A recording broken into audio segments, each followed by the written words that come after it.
አስፈሪውን አርሰናል ተመለከትነው ጋይስ። አርሰናል ዛሬ ዶሮዋን ገነጣጠላት አይደለም በቁሟ ነው አርስቶ አድርጎ በሜዳዋ ሄዶ የበላት። በ27ኛው ሳምንት ተጠባቂው የሰሜን ለንደኑን ደርቢ ቶተንሃም ሆትስፐርስን ከአርሰናል በቶተንሃም ሆትስፐርስ ስቴዲየም ተመልክተነው ነበር። አርሰናልም እጅግ በጣም በሚገርም ሁኔታ 4-1 በሆነ ውጤት ይህን ጨዋታ ማሸነፍ ችሏል። በማይጠበቁ ወራጅ ቀጠና ላይ ባሉ ቡድኖችም እንግዲህ ውጤት ሲጥል እንዲሁም ደግሞ ሲጋራ እንደነበረ የምናስታውሰው ነገር ነው። ዛሬ ግን አርሰናል የዋንጫ መሪነቱ እንዲሁም ደግሞ ተፎካካሪነቱንና የደረጃውን ቁንጮ መቆናጠጡን አስመልክቶናል። አርሰናልም የዛሬውን ጨዋታ ማሸነፍ ይገባው ነበረ ጋይስ። ማሸነፍ ብቻ አይደለም እጅግ በጣም አስደናቂ የሆነ ብቃትን ነበር ሲያስመለክተን የነበረ። ቪክተር ጊዮኬሬሽ ኤቨሬቺዝ እጅግ በጣም አስደናቂ የሆነ ብቃትን አስመልክተናል። እንዲሁም ደግሞ ሁለት ግቦችን ለአርሰናል በማስቆጠር አርሰናል እንግዲህ ዛሬ በቶተንሃም ሆትስፐርስ ስቴዲየም የበላይነቱን ጭምር አስመልክተናል።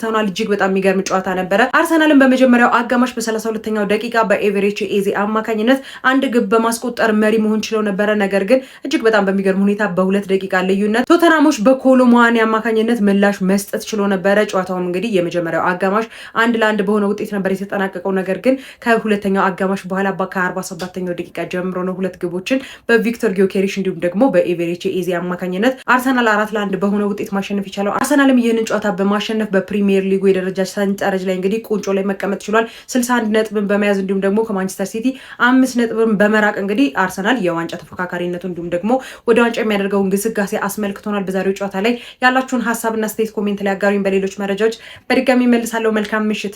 አርሰናል ቤት ከመጣ 7 ጎሎችን አግብቷል። 5ቱን ያገባው ቶተንሃም ሆትስፐርስ ላይ ነው። ኤቨሬቺዝ እንግዲህ ከ3 ወራት በፊት ማለትም ደግሞ ኖቬምበር 23 በ12ኛው ሳምንት የእንግሊዝ ፕሪሚየር ሊግ ጨዋታ በኤምሬትስ ላይ አርሰናል ከቶተንሃም ጋር ጨዋታ በሚያደርጉበት ወቅት እንግዲህ ከረፍት በፊት 2 ከረፍት በኋላ 1 በአጠቃላይ 3 ግቦችን በዛ ጨዋታ ላይ ማስቆጠር ችሏል። ዛሬም በቶተንሃም ሆትስፐርስ ሜዳ ላይ 2 ግቦችን በቶተንሃም ሆትስፐርስ ላይ በማስቆጠር በአጠቃላይ እንግዲህ 5 ጎሎችን ቶተንሃም ሆትስፐርስ ላይ አስቆጥሯል። እስካሁን ድረስ 7 ጎሎች ብቻ ነው ያስቆጠረው።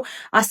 ዛሬ ደግሞ እጅግ በጣም የሚገርም ክሬዚ የሆነ ፐርፎርማንስ ነበር ሲያሳየን የነበረው። እሱ ብቻ አይደለም፣ ቪክተር ጊዮኬሬሽም እንግዲህ ዛሬ ድንቅ የሆነ ብቃቱን ነበረ ሲያስመለክተን የነበረ። በአጠቃላይ አርሰናል ዛሬ የሚገርም ብቃትን ቢያስመለክተንም ግን ቪክተር ጊዮኬሬሽም የነበሩት እያንዳንዱ እንቅስቃሴዎች እጅግ በጣም አስደሳች ነበሩ። እንደሚታወቀው ስፖርቲንግ ለቆ ወደ ለንደን ለአርሰናል ለመጫወት ሲመጣ ከፍቅረኛው ጋር ተለያይቶ እንደነበረ እንዲሁም ደግሞ ከመጣ በኋላም እንግዲህ ከእሷ ጋር መለያየቱ ከፍተኛ የሆነ ጫና አድርሶበት እንደነበረ በስፋት ሲነገር ነበረ። ከቅርብ ጊዜ ወዲህ ማለትም 2026 ከገባ በኋላ ቪክተር ጊዮኬሬሽ አዲስ ፍቅረኛ ይዟል። ስለማንነቷ እንዲሁም ደግሞ ስለ ስሟ ብዙ የወጡ መረጃዎች የሉም። ነገር ግን በአሜሪካ ውስጥ የምትኖር እንዲሁም ደግሞ አሜሪካዊ ልትሆን የምትችል ፍቅረኛ እንደጠበሰ ጭምር መረጃዎች ሲዘዋወሩ ነበረ። አርሰናሎች ዛሬ እንደፎከሩት አይደለም የቀሩት። ከወልቭስ ጨዋታ በኋላ ሚኬል አርቴታ እነ ዴክላን ራይስ እነ ሳካ እንዲሁም ደግሞ ሌሎች ሁሉ ማለት ይቻላል ሲፎክሩ ነበረ። ያለፈው አልፏል። ቶተንሃም ሆትስፐርስ ላይ ግን እናሳያችኋለን ብለው ነበረ። እውነትም አስመልክተውናል። በዛሬው ጨዋታ ላይ እስኪ ምን ተሰማችሁ? ኮሜንት ላይ ሀሳባችሁን አጋሩኝ።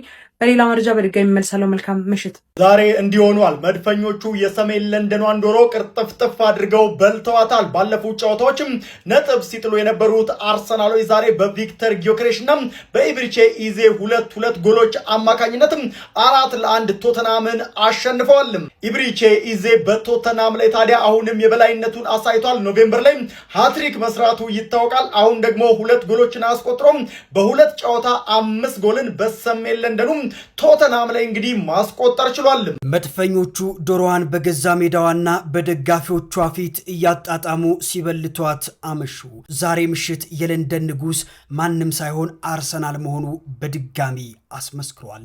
ብዙዎች አርሰናል ዛሬ ይንሸራተታል፣ ይሸንፋል፣ የዋንጫው ግስጋሴ እዚህ ጋር ያከትማል ብለው ቢጠብቁም የሚካኤል አርቴታ ልጆች ግን ሜዳው ላይ የታዩት እንዳንበሳ ተቆጥተው ነበር። አርሰናሎች ቶትንሃምን በገዛ ጎጆ ድባቅ በመምታት ለሲቲና ለሌሎች ተፎካካሪያቸው ግልጽ መልእክትን አስተላልፈዋል።